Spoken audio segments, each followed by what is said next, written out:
हेर्नुहोस् साथीभाइ काँक्रा म आज रोप्नु लागिरहेको छु। यी काँक्राको सिडलिङ मेरो यस्तो भइसक्यो र काँक्रा चाहिँ धेरै फलाउनु हो भने चाहिँ रोप्नुमा ध्यान दिनुपर्ने छ। बारी मलिलो जग्गा हेर्नुपर्छ।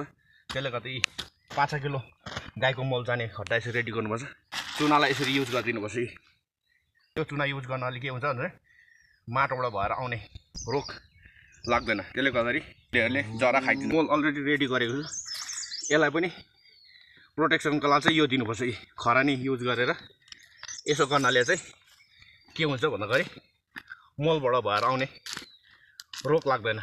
हाम्रो आँखाले देख्न नसक्ने अनेक किसिमको किराहरू हुन्छ, त्यो किराहरू मर्छ।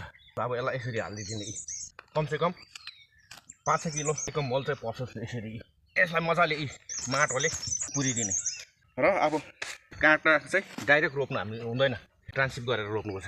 सिडलिङ एक जग्गा गर्ने, यसरी सिडलिङलाई निकालिदिने। अब यसलाई यसरी रोपिदिने। एउटा भयो नलाग्न यसरी 4टा। र हेर्नु साथीमा मैले अलरेडी 4वटा काँक्राको बिरुवा रोपिसकेको छु।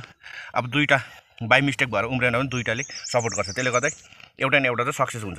अब यो प्रकारले हेर्नुहोस्, अब यसलाई चराचुरुङ्गीले, कुखुराहरूले अथवा यसले कोदारेर मार्न सक्छ। त्यसले गर्दा अहिले बिरुवा ठुलो नभइजाल्छ हामीले यसरी जिगज्याग यसलाई यसरी यसको प्रोटेक्सनको लागि यसो गर्नाले चाहिँ के हुन्छ भन्दाखेरि चराचुरुङ्गीहरूले कसैले कोदारी दिँदैन।